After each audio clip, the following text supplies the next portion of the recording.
തഴവ എന്നുള്ള ആ പേര് തന്നെ ഏറ്റവും പ്രശസ്തമാണല്ലോ. കേരളത്തിൻ്റെ ഇസ്ലാമിക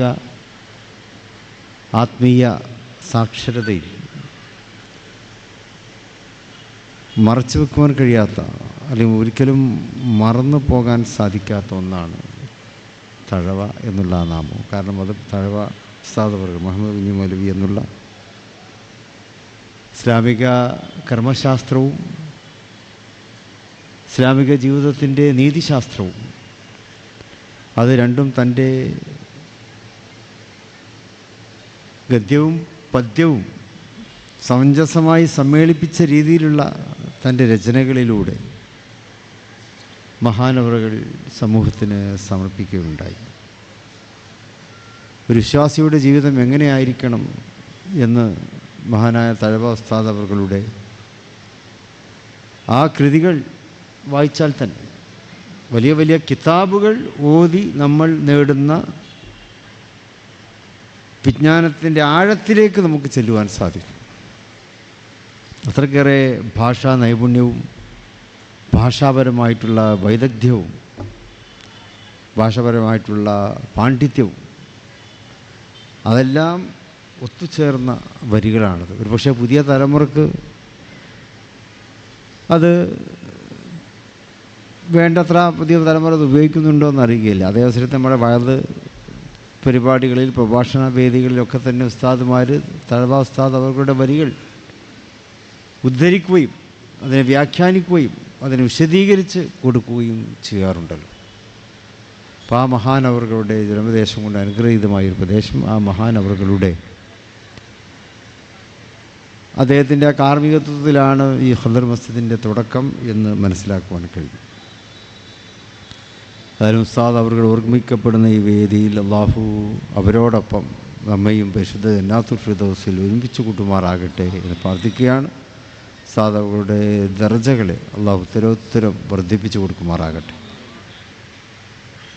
ഇവിടെ മഹനീയമായിട്ടുള്ള ഈ മസ്ജിദ്, അതിവിടെ പറയപ്പെട്ടതുപോലെ തന്നെ കേവലം ഒരു ആരാധനാലയം എന്നുള്ള നിലക്ക് മാത്രമല്ല, വിശ്വാസിയുടെ ആരാധന, ദൈവത്തിലേക്ക് സമർപ്പിക്കപ്പെടുന്ന അവൻ്റെ വിധേയത്വമാണ്. ദൈവത്തിലേക്കുള്ള വിധേയത്വമാണ് നമ്മുടെ ആരാധനകൾ. ആരാധന എന്ന് പറയുമ്പോൾ പലതും വരാം. നല്ല വാക്ക് നല്ല ആരാധനയാണ്. ഒരു മനുഷ്യനോട് ഹൃദയം തുറന്ന് ഒന്ന് പുഞ്ചിരിക്കുന്നത് അതും ആരാധനയാണ്. നമ്മുടെ വഴികളെ, ആ വഴിയിൽ നിന്നുള്ള മാലിന്യം നീക്കം ചെയ്യുന്നത് ഒരു ആരാധനയാണ്.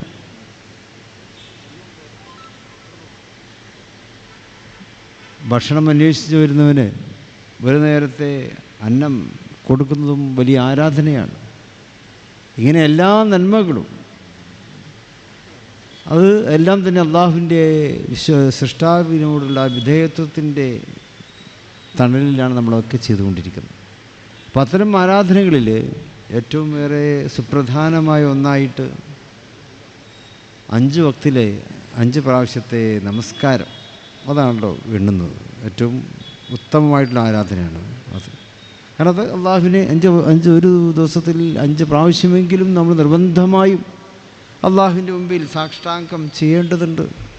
അവനെ ഓർത്തുകൊണ്ട് നമ്മൾ ഫാത്തിഹ ഓതേണ്ടതുണ്ട്, മറ്റ് ദിക്റുകൾ ചെല്ലേണ്ടതുണ്ട്, പ്രാർത്ഥനകൾ ഉരുവിടേണ്ടതുണ്ട്. അപ്പം അതൊക്കെ തന്നെ നമ്മുടെ ജീവിതത്തെ ധന്യമാക്കുന്നു എന്നുള്ളതാണ്. തൻഹാ അനിൽ ഫഹ്ശാഇ വൽ മുൻകർ എന്ന് ഖുർആൻ പറയുന്നു. നമസ്കാരം അത് അരുതായ്മകളിൽ നിന്നും നമ്മെ രക്ഷപ്പെടുത്തുന്നു, തിന്മകളിൽ നിന്നും അത് നമ്മെ വഴി ദൂരത്താക്കുന്നു എന്നുള്ളതാണ്. മനുഷ്യജീവിതമാണല്ലോ, സ്വാഭാവികമാണ്. മനുഷ്യസഹജമായ തെറ്റുകുറ്റങ്ങളിലൊക്കെ കാണുകയും കേൾക്കുകയൊക്കെ ചെയ്യേണ്ടി വരും. എന്നാൽ ഓരോ നമസ്കാരവും നമുക്കതിൽ നിന്നുള്ള പൊറുക്കലിനെയാണ് അള്ളാഹു നമുക്ക് നൽകുന്നത്. അപ്പോൾ ആ നമസ്കാരത്തിൻ്റെ ഏറ്റവും ഉത്തമമായിട്ടുള്ള കേന്ദ്രം എന്നുള്ള നിലക്ക് പള്ളികളാണ് നമ്മൾ പ്രയോജനപ്പെടുത്തുന്നത്. വീട്ടിൽ വെച്ചാലും നമസ്കരിക്കാം, പക്ഷേ എന്നാലും കൂടുതൽ പുരുഷന്മാരെ സംബന്ധിച്ചിടത്തോളം അവർക്ക് ഏറ്റവും അനുഗ്രഹീതമായി അഫ്ദലായി അവരുടെ നമസ്കാരം പള്ളികളിലെ ജമാഅത്തിൽ പങ്കെടുത്തു സംഘം ചേർന്നിട്ടുള്ള ആ നമസ്കാരത്തിൽ പങ്കുചേരുക എന്നുള്ളത് തന്നെയാണ്. അപ്പോൾ ആ നമസ്കാര കേന്ദ്രം, അതോടൊപ്പം തന്നെ പള്ളികൾ ഏറ്റവും നല്ല സാംസ്കാരിക കേന്ദ്രവുമാണ്. മുസ്ലിം ജീവിതത്തിൻ്റെ ക്രമങ്ങൾ നമുക്ക് പള്ളികളിലൂടെ മനസ്സിലാക്കുവാൻ സാധിക്കുന്നു എന്നുള്ളതാണ്. പള്ളി അറിവിൻ്റെ കേന്ദ്രമാണ്. പള്ളിയിൽ ഉസ്താദുണ്ടാവും, ഉസ്താദുമാരുണ്ടാവും, പണ്ഡിതന്മാരും വരും. അപ്പോൾ അവരുടെയൊക്കെ ഉത്ബോധനങ്ങൾ നമുക്ക് പള്ളികളിലൂടെ മനസ്സിലാക്കുവാൻ കഴിയും. അവരുടെ മാർഗദർശനങ്ങൾ നമുക്ക് പള്ളികളിലൂടെ മനസ്സിലാക്കുവാൻ കഴിയും. പരിശുദ്ധ ഖുർആനിൻ്റെ പാഠങ്ങൾ അവിടെ ഉണ്ടാവും.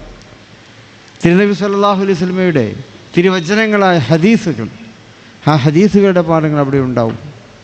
അതിനനുസരിച്ചുള്ള ചർച്ചകളും നമുക്ക് അവിടുന്ന് ലഭ്യമാകും. എന്നതുപോലെ തന്നെ പള്ളികൾ സാമൂഹ്യ സൗഹാർദ്ദത്തിൻ്റെ കൂടി കേന്ദ്രമാണ്, മസ്ലഹത്തിൻ്റെ കേന്ദ്രമാണ്. പ്രവാചകൻ സല്ലല്ലാഹു അലൈഹി വസല്ലമയുടെ കാലത്താകട്ടെ, ഖുലഫാ റാഷിദീൻ്റെ കാലത്താകട്ടെ, മറ്റ് അമീറന്മാരുടെ കാലത്താകട്ടെ പള്ളികളിലായിരുന്നു ഇതര സമൂഹങ്ങളുമായിട്ടൊക്കെ സ്നേഹത്തിൻ്റെ ചർച്ചകൾ, സമാധാനത്തിൻ്റെ ചർച്ചകൾ, ഇതര സമൂഹവുമായി കൂടിക്കാഴ്ചകൾ നടത്തി പ്രശ്നങ്ങളിൽ നിന്നും പരിഹാരം കണ്ടെത്താൻ പള്ളികൾ കേന്ദ്രീകരിച്ചായിരുന്നു ചർച്ചകളൊക്കെ നടന്നിരുന്നത് എന്നും നമുക്കറിയാം. അപ്പോൾ അത് സുൽഹാവ്, എല്ലാ കാര്യങ്ങളും മസ്ലഹത്ത്, എല്ലാ കാര്യങ്ങളിലും നമുക്ക് സൗഹൃദം വീണ്ടെടുക്കുന്നതിനുള്ള ചർച്ചകളൊക്കെ നടക്കുന്ന പ്രദേശം കൂടിയാണ് പള്ളികൾ. വിശ്വാസിയെ സംബന്ധിച്ചിടത്തോളം നബി സല്ലല്ലാഹു അലൈഹി വസല്ലം പറഞ്ഞിട്ടുണ്ട്, നിക്കാഹിന് ഏറ്റവും ഏറെ പറ്റിയ വേദി പള്ളികളാണെന്നാണ് അവിടുന്ന് പറഞ്ഞത്. നിക്കാഹ് കർമ്മങ്ങൾ മനുഷ്യജീവിതത്തിൻ്റെ ഏറ്റവും സുപ്രധാനമായിട്ടുള്ള ഒന്നാണല്ലോ വൈവാഹിക ജീവിതം. അപ്പോൾ അതിലെ ആ നിക്കാഹ് കർമ്മങ്ങൾ, ആ നിക്കാഹ് നടത്താനുള്ള ഏറ്റവും നല്ല വേദികളായിട്ടും പള്ളികളായിട്ട് പരിശുദ്ധ പ്രവാചകൻ സല്ലല്ലാഹു അലൈഹി വസല്ലം നമുക്ക് പഠിപ്പിച്ചു തന്നിട്ടുണ്ട്.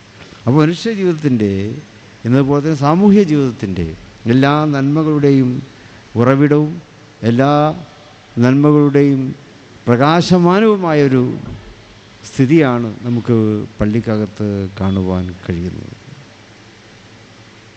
പള്ളിയിലുള്ള സഹവാസം അത് വലിയ പുണ്യം നമുക്ക് നൽകുന്നു. പള്ളിയുമായിട്ടുള്ള നിസ്കരിക്കുക, പോവുക, വരിക എന്നല്ല, പള്ളിയുമായി അവിടെ ഖുർആൻ ഓതിയിരുന്നു കൊണ്ടും അവിടെ ദിക്ർ ദുആകളിൽ പങ്കെടുത്തുകൊണ്ടും അവിടെ അറിവിൻ്റെ സദസ്സുകളിൽ പങ്കെടുത്തുകൊണ്ടൊക്കെ നമ്മൾ പള്ളിയെ പ്രയോജനപ്പെടുത്തുമ്പോൾ അത് മരണപ്പെട്ട് നമ്മൾ അല്ലാഹുവിൻ്റെ സന്നിധിയിൽ എത്തുന്നൊരു സമയമുണ്ട്. നമ്മുടെ ഉഖ്റവിയായ ജീവിതം എന്ന് പറയുന്നു, ആ പുനർജന്മത്തിൻ്റെ നാളുകളിൽ അവിടെ വളരെ സങ്കീർണമായ അവസ്ഥയിലൂടെ നമുക്ക് കടന്നു പോകേണ്ടി വരും. എല്ലാവരും ദൈവത്തിൻ്റെ ആ ചോദ്യം ചെയ്യലിന് വിധേയമാകുന്നൊരു അവസരമാണ്. അത് രാജാവെന്നോ മന്ത്രിയെന്നോ സാധാരണക്കാരനോ ഒന്നുള്ള വ്യത്യാസമില്ല. പരിശുദ്ധ പ്രവാചകന്മാർ പോലും അവിടെ ഇങ്ങനെ എന്താണ് സംഭവിക്കാൻ പോകുന്നത് എന്ന് വേദനിക്കുന്ന അല്ലെങ്കിൽ ആധി കൊള്ളുന്ന ആ അവസരത്തിലും ഒരു വിഭാഗത്തെ അള്ളാഹു മാറ്റി നിർത്തുമെന്നാണ് പറയുന്നത്. ആ സന്നിഗ്ധ ഘട്ടത്തിലും അശരീരി വരും. നിങ്ങൾ അർശിൻ്റെ തണലിലേക്ക് മാറി നിൽക്കുകയാണ്. അവിടെ സൂര്യൻ്റെ കഠിനമായ ചൂടുണ്ടാവും. ആ അവസരത്തിൽ അവിടെയാണ് നമുക്ക് അശരീരികൾക്ക് നിങ്ങൾ അർശിൻ്റെ തണലിലേക്ക് മാറി നിൽക്കുക. ആരാണ് അത്? ദുനിയാവിൽ ഈ ലോക ജീവിതത്തിൽ പള്ളികളുമായി സഹവസിച്ചവരാണവർ, പള്ളികളുമായിട്ടുള്ള ബന്ധം കാത്തു സൂക്ഷിച്ചവരാണ്. അവർക്കവിടെ ഇളവ് ലഭിക്കുന്നു. ആ കർണകഠോരതയിൽ നിന്നും അവരെ ആശ്വാസത്തിൻ്റെ ഒരു തീരത്തേക്ക് അവർ മാറ്റി നിർത്തപ്പെടുന്നു എന്നുള്ളതാണ്. അപ്പോൾ പള്ളി ഈ ജീവിതത്തിൽ മാത്രമല്ല, പരലോക ജീവിതത്തിലും പള്ളികൾ നമുക്ക് വലിയ തരത്തിൽ നമ്മെ സഹായിക്കുന്നുണ്ട്. വിശ്വാസപരമായും കർമ്മപരമായും ഒക്കെ പള്ളി നമുക്ക് നേതൃത്വം നൽകുന്നുണ്ട്. അങ്ങനെയുള്ള പള്ളി അതിനെ പരമാവധി അതിൻ്റെ എല്ലാ അർത്ഥത്തിലും പ്രയോജനപ്പെടുത്തുവാൻ റബ്ബ് സുബ്ഹാനഹു വ തആല നമുക്ക് തൗഫീഖ് നൽകുമാറാകട്ടെ എന്ന് പ്രാർത്ഥിക്കുന്നു. പിന്നെ പള്ളി അതുപോലെ തന്നെ മറ്റ് ആരാധനാലയങ്ങൾ, ഏതായാലും നമ്മളെല്ലാവരും വിശ്വാസികളാണല്ലോ. പ്രത്യേകിച്ച് കേരളത്തിൽ എല്ലാ വിശ്വാസികളുണ്ട്. മുസ്ലിം, ഹൈന്ദവ, ക്രൈസ്തവ സമൂഹങ്ങൾ, അവർക്കെല്ലാം ആരാധനാലയങ്ങളുമുണ്ട്. ആരാധനാലയങ്ങൾക്കുള്ളിൽ നമ്മളെല്ലാവരും വലിയ മര്യാദക്കാരാണല്ലോ. അപ്പോൾ നമ്മൾ പള്ളിയിലൊക്കെ പോകുമ്പോൾ പുറത്തിരിക്കുന്ന പോലെയല്ല. പള്ളിയിലാകുമ്പോൾ പ്രത്യേകമായിട്ട് ഒരു മര്യാദയും എല്ലാവരും അടുക്കും ഒതുക്കവും നമ്മൾ പള്ളിക്കുള്ളിൽ നമ്മൾ അങ്ങനെ സ്വാഭാവികമായിട്ടും അങ്ങനെയാണ് ഉണ്ടാവുക. ക്ഷേത്രങ്ങളിൽ പോകുന്ന വിശ്വാസികളും അങ്ങനെ തന്നെയാണ്. ക്ഷേത്രാങ്കണങ്ങൾക്കുള്ളിൽ അവർ നല്ല മര്യാദയോടെ അതിനുള്ളിൽ എല്ലാവരും വലിയ പക്വത പ്രകടിപ്പിച്ചുകൊണ്ട് സ്നേഹം പങ്കിട്ടുകൊണ്ട് സാഹോദര്യം പങ്കിട്ടുകൊണ്ട് പെരുമാറുന്നു. ചർച്ചുകൾക്കകത്തും അങ്ങനെ തന്നെയാണ്. ചർച്ചുകൾക്കകത്തെ വിശ്വാസികളും അങ്ങനെ തന്നെയാണ്. വളരെ ബഹുമാനപൂർവ്വം ആദരപൂർവ്വം ചർച്ചകൾക്കുള്ളിൽ അവർ ഭക്തിപൂർവ്വം ചർച്ചകൾക്കുള്ളിൽ അവർ ചിലവഴിക്കുന്നു. അപ്പോൾ ഇതിനൊക്കെ നല്ല കേന്ദ്രമായിട്ടാണല്ലോ അത്. ഓരോ വിശ്വാസിക്കും നല്ല കേന്ദ്രമായിട്ട് അത് അനുഭവപ്പെടുന്നത് കൊണ്ടാണ്. അപ്പം അതേ ഭക്തിയും അതേ പെരുമാറ്റശീലങ്ങളും പള്ളികൾക്കും ക്ഷേത്രങ്ങൾക്കും ചർച്ചുകൾക്കുമെല്ലാം വെളിയിലും വിശ്വാസികൾ പ്രകടിപ്പിക്കണം എന്നാണ് നമുക്ക് പറയുവാനുള്ളത്. പള്ളിക്കകത്ത് മുസ്ലിം കാണിക്കുന്ന ആ ആദരവ്, ക്ഷേത്രത്തിനകത്ത് ഹൈന്ദവ വിശ്വാസികൾ കാണിക്കുന്ന ആദരവ്, ചർച്ചുകൾക്കകത്ത് ക്രൈസ്തവ സമൂഹം കാണിക്കുന്ന ആദരവ്, അത് ആ ആരാധനാലയങ്ങൾക്ക് പുറത്തെ സാമൂഹ്യ ജീവിതത്തിൽ പൊതുജീവിതത്തിൽ നമ്മൾ ഓരോരുത്തരും പുലർത്തുവാൻ തയ്യാറായി കഴിഞ്ഞാൽ അവിടെയാണ് യഥാർത്ഥത്തിലുള്ള മതേതരത്വം പുലരുന്നത്. അവിടെയാണ് യഥാർത്ഥത്തിലുള്ള മനുഷ്യസ്നേഹം പുലരുന്നത്. അവിടെയാണ് യഥാർത്ഥത്തിലുള്ള ജീവകാരുണ്യ പ്രവർത്തനങ്ങൾ ഉണ്ടാകുന്നത്. കാരണം മനുഷ്യർ അള്ളാഹു പറയുന്നത്, സൃഷ്ടാവായ അള്ളാഹു പറയുന്നുണ്ട്, വലഖദ് കറംനാ ബനി ആദം, നാം ആദം സന്തതികളെ ബഹുമാനിച്ചിരിക്കുന്നു എന്നാണ് പറഞ്ഞത്. ആദം സന്തതികളെ ബഹുമാനിച്ചു, അതെല്ലാവരെയാണ്. സൃഷ്ടാവ് അതിൽ മതങ്ങളൊന്നും പറഞ്ഞിട്ടില്ല. നിന്നെ മതക്കാരെ ഞാൻ ബഹുമാനിച്ചിരിക്കുന്നു എന്നല്ല പറഞ്ഞത്. ആദിപിതാവ് ആദം നബി അലൈഹി സ്വലാമിൻ്റെ ആ സന്തതി പരമ്പരകളിൽപ്പെട്ട എല്ലാവരെയും സൃഷ്ടാവായ അള്ളാഹു ആദരിച്ചിരിക്കുന്നു, ബഹുമാനിക്കുന്നു എന്നാണ്. അപ്പം അള്ളാഹു ബഹുമാനിച്ച മനുഷ്യ സമൂഹം, ആ മനുഷ്യ സമൂഹത്തിൽ ആ ബഹുമാനത്തിന് കോട്ടം തട്ടുന്ന രീതിയിൽ പ്രവർത്തിക്കാനുള്ള അവകാശം ഒരു മനുഷ്യനുമില്ല. അത് അള്ളാഹു ഇഷ്ടപ്പെടുന്നില്ല. അന്യായമായി ആക്രമിക്കുവാൻ അള്ളാഹു ഇഷ്ടപ്പെടുന്നില്ല. നിങ്ങൾ ഒരാളെ അന്യായമായി വധിച്ചാൽ, ഒരാളെയല്ല, അത് മുഴുവൻ മനുഷ്യരെയും വധിക്കുന്നത് പോലെയായിട്ടാണ് അള്ളാഹുവിൻ്റെ മനസ്സിലുണ്ടാവുക. നിങ്ങൾ ഒരാളുടെ ജീവൻ രക്ഷിച്ചാൽ അത് ഒരാളുടെ അല്ല, മുഴുവൻ മനുഷ്യ സമൂഹത്തിൻ്റെയും ജീവൻ രക്ഷിച്ചതിൻ്റെ പ്രതിഫലമാണ് അള്ളാഹു നമുക്ക് നൽകുന്നത്. അത്രമാത്രം മനുഷ്യ സമൂഹത്തെ അള്ളാഹു വിലമതിക്കുന്നുണ്ട്, ബഹുമാനിക്കുന്നുണ്ട്. പക്ഷെ അതിനെ മറന്നുകൊണ്ട് നമ്മൾ പെരുമാറുമ്പോഴാണ് ജീവിതത്തിലെ മോശമായിട്ടുള്ള കാര്യങ്ങൾ ഉണ്ടാകുന്നത്. അപ്പോൾ പള്ളികൾ നമ്മെ ഓർമ്മിപ്പിക്കുന്നത് എന്താണ്? ഓരോ 5 വക്തിലും 5 സമയത്തും ഹയ്യ അല സ്വലാഹ്, ഹയ്യ അലൽ ഫലാഹ് എന്ന് പള്ളികൾ നമ്മൾ വിളിക്കുന്നുണ്ട്. ബാങ്ക് വിളിക്കുമ്പോൾ നിങ്ങൾ നമസ്കാരത്തിലേക്ക് വരിക, ഹയ്യ അല സ്വലാഹ്, നമസ്കാരത്തിലേക്ക് വരിക, ഹയ്യ അലൽ ഫലാഹ്, നമസ്കാരത്തിലേക്ക് വന്നാൽ നിങ്ങൾ വിജയത്തിലെത്തും. ഒരു വിശ്വാസിയുടെ വിജയം എന്നുള്ളത് അവൻ്റെ വ്യക്തിപരമായിട്ടുള്ള വിജയമല്ല,